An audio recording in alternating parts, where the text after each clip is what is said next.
Standardizing nursing management of fecal incontinence in critical care patients, a quality care improvement project by myself, Rebecca Caprio. As all nurses know, pressure ulcers are a major concern in any hospital setting. Following a new pressure ulcer development, it can cost the hospital $5,000 to $50,000 lost. Nationally, the pressure ulcer rates in the ICU setting range from 8.8 to 41%. My workplace has a prevalence rate currently, as of 2017, of 10%. Prevalence is any pressure ulcer coming in or leaving the ICU.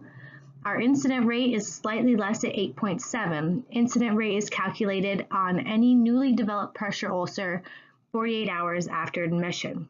This is the more important rate we calculate because it's a preventable pressure ulcer at that point, since it is developed after being in our care for 2 days.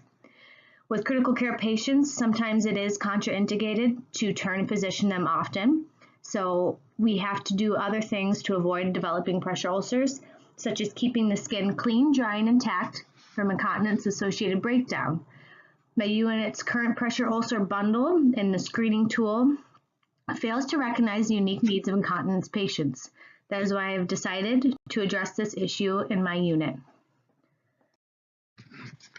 In order to begin implementing a change, I needed to pull together a multidisciplinary team in order to ensure we had unit-wide collaboration and compliance, as well as the necessary help and expertise from multiple nursing leaders and physicians.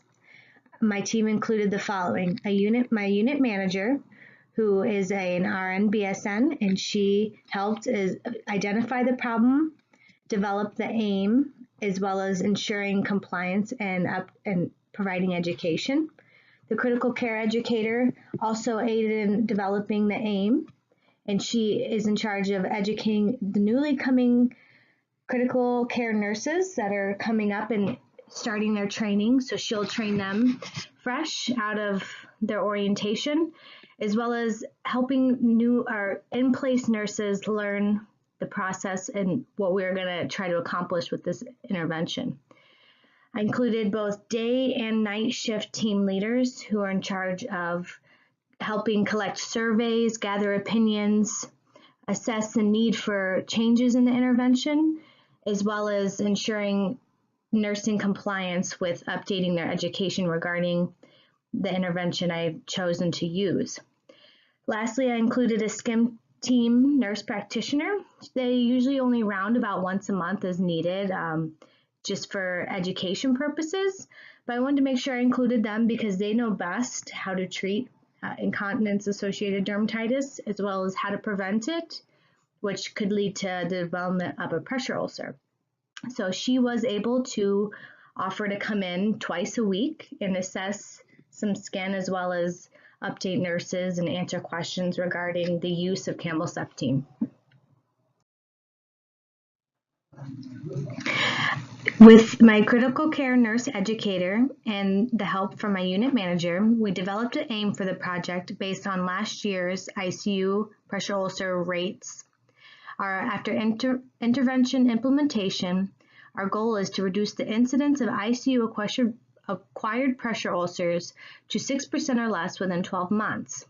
Looking at the graph below, you can see a general timeline of the 4 months already achieved in the implementation process.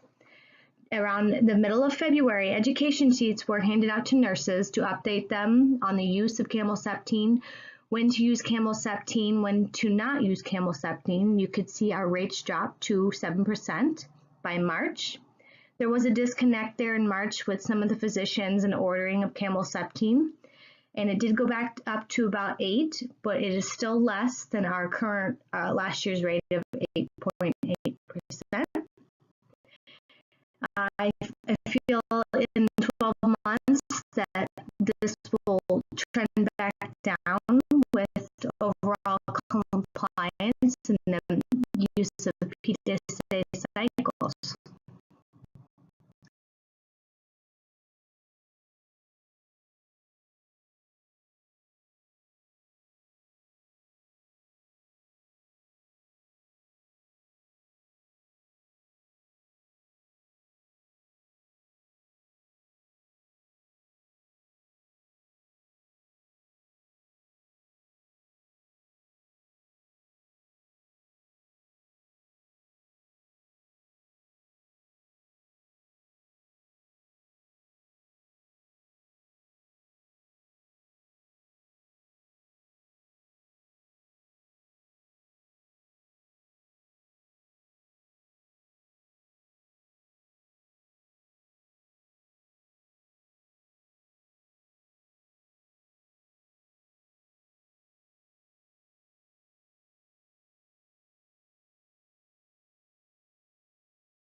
My unit currently utilizes the Braden scale during charting to determine a patient's risk for developing a pressure ulcer.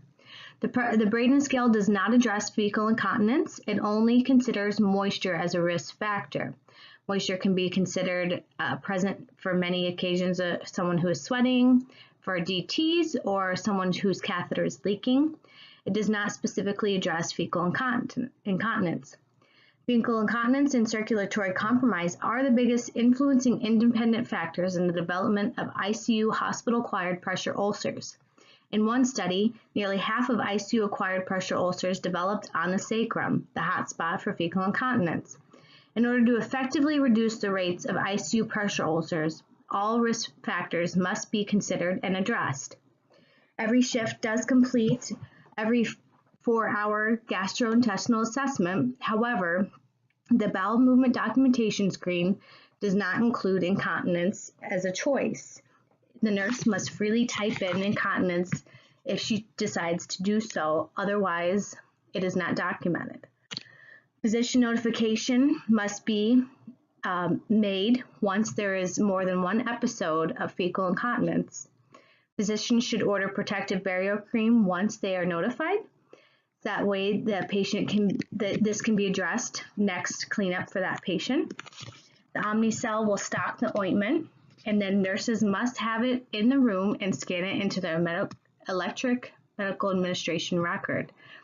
That way we can ensure that nurses are being compliant and that the ointment is in the room in case needed for a next routine care.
Here's a quick look at the Braden scale we use in our ICU.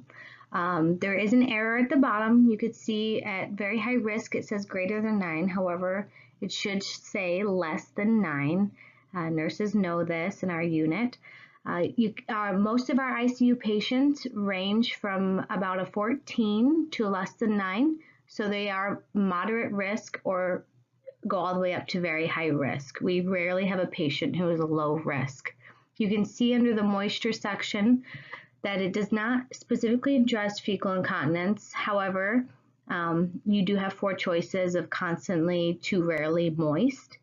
So there is some degree of consideration there. However, some nurses don't consider fecal incontinence as a moisture exposure. That could be a matter of education, where they went to school, what they were taught. As well as lack of protocol here in the unit, which is what I am addressing. In my first PDSA cycle, my pilot cycle, I did plan to test the ease of use and increasing intervention use was my goal. And the question I asked was, would MD order requirements reduce the rates of use I figured that if nurses did not need a doctor's orders, that it was something they could get on their own, that they would be more likely to use it. So I did offer that. I did provide education regarding a silicone-based barrier cream that did not require a physician's orders. And then I did study what they were doing, and I also got survey results and asked them what they thought and if they thought it was working or not. I found that nurses were not using it as often as I had hoped. They were either busy or forgot about the intervention altogether or used their own method of prevention. So I did map the data at the bottom according to the results. You can see for the first week of this PDSA cycle that the number of incontinence patients is the dark blue. We did have a matchup on day 2, right after education, and some of the staff was present for those 2 days in a row, and they did use the silicone-based barrier cream. Then by day 3 and 4, there was a decline in the use of the ointment, and then you can see all the way by day 7, there was a total lack of use of the silicone-based ointment. Not one patient received it for that day. Then I had to develop a PDSA cycle 2. For my second phase of my PDSA, or my implementation phase, I did plan to obtain the results I needed for change, and I did determine the lack of compliance from my previous PDA cycle. And I asked a similar question, and I said, do doctors' orders of ointments, do they get used more? Are nurses who are forced to use ointment going to use it more? I did educate physicians. I had 2 attendings on board who notified their residents about the need for this treatment and how to implement it and how to order and what to order. And I did educate nursing staff again on the change on chemoseptine ointment. It is different than the silicone-based, and it does require doctor's orders. They did receive a handout as well as an email with an online clip and a little thing from the critical care educator who she sent out, and there was signing required. So nurses who had read the updated information were required to sign, so we know who had been updated. Then I did study the results of the ongoing intervention over the course of a few months, and I did along the way obtain survey results from nursing staff on their opinions about it, if they thought it was easy to use or if they thought it was effective. And here the results are mapped below. You can see in January, we had a high number of incontinent patients and a low number of patients receiving the preventative ointment. That had really not been implemented yet, and we are still kind of tossing up the silicone-based ointment at that time. But by February, you can see that the number of patients receiving the ointment had risen, and the pressure ulcer prevalence rate was still high. And then by March, we almost had a match there with the amount of incontinence patients versus the number of patients receiving preventative ointment. And there was a drop in the percentage of patients with a pressure ulcer for that month. And then by April, more patients were receiving preventative ointment than there were a number of incontinence patients. There was a patient on the unit on a heparin drip who was menstruating. So the nurse took it upon herself to tell the physician that even though it wasn't fecal incontinence, she was being constantly exposed to moisture based on her menstruation. So she was considered in the study here. So we had more patients receiving the ointment than that were incontinent. And you can see there was a slight rise in the percentage of patients with a pressure ulcer, but it's not always going to be a steady drop, but the goal still over 12 months is to be below 6%. Implementing the change, I found, was one of the hardest things to do of this project because it requires unit-wide compliance as well as willing attitudes and opinions. Some of the facilitators for my implementation was the innovation, so I had a multidisciplinary team that brought lots of ideas, was willing to help and recognize the need for change, as well as the nursing staff re-education renewal. So it was the time of year where nurses were being required to renew some of their education and revisit some of the things, and it's all online. And there was emails sent out, so they were able to see the emails and read the handouts as well as view the handouts, and then they could sign them. So they were in the mood to be updated on some of this information, and they were able to revisit the last year's rates and kind of see where we needed an improvement. So it was readily adopted to that point, and it was something that was easy to measure because it's something we always calculate anyways. So we're always keeping track of it week by week, month by month, and nurses don't want their patients to develop pressure ulcers. Physicians are always in the unit at all times, especially residents, they're there all night as well. So there's always someone you can just walk up to and say, hey, can you order this for your patient? And they're there. Some of the barriers, it's a larger number of nurses, it's a pretty big unit, so you have to make sure that everyone's receiving the education. It could take a little extra time. Because it's a big unit and it is a teaching hospital, there is frequent changes in physician care. One doctor, it might change the next day to a different attending, as well as the residents change out on a daily basis. So they all need to really be updated and know what's going on. Understaffing is an issue. There's a lot of vacations happening around this time. It's illness season as well as nurses being out on sick leave. So it's kind of an issue as time. Nurses don't have the help from aides all the time, and maybe they can't turn or clean up the patient as often as they like. And if they do, they don't have the ointment ready. And it does take extra time to put it on versus just cleaning them up real quick and putting them back. You do have to open the packages and scan them into the EMR.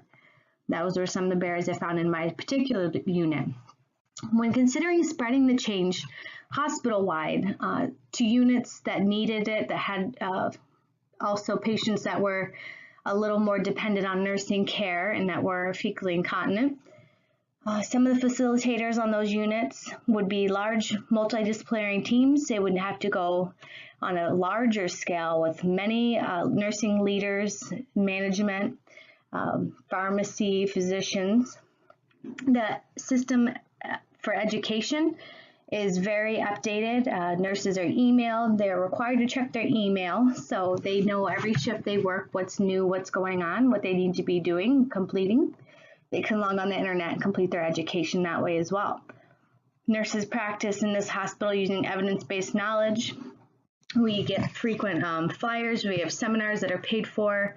They fund us to go to seminars and get certifications. So nurses are used to being on the up about evidence-based knowledge and education.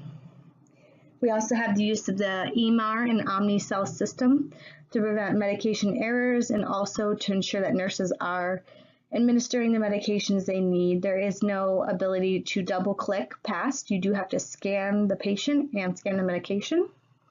So that ensures that the ointment is in the room with that patient. That way the next change for that patient, that you can ensure that ointment is in the room and the nurse will use it. Some of the barriers to moving it into the larger setting is the large number of staff that it is needing training or education. Sometimes it's hard to keep track with larger numbers who is updating and who needs or who has questions and concerns about it. There are old habits of care. Some of the nurses that have been there a long time or a culture on a unit could change their attitude or opinion about using the Campbell-Septine ointment. As well as the whole hospital is a teaching hospital, there are frequent changes in physician care. The cost of the ointment should always be considered. It is a burden for the hospital, but if it could save them thousands of dollars from a pressure ulcer developing, then it is huge.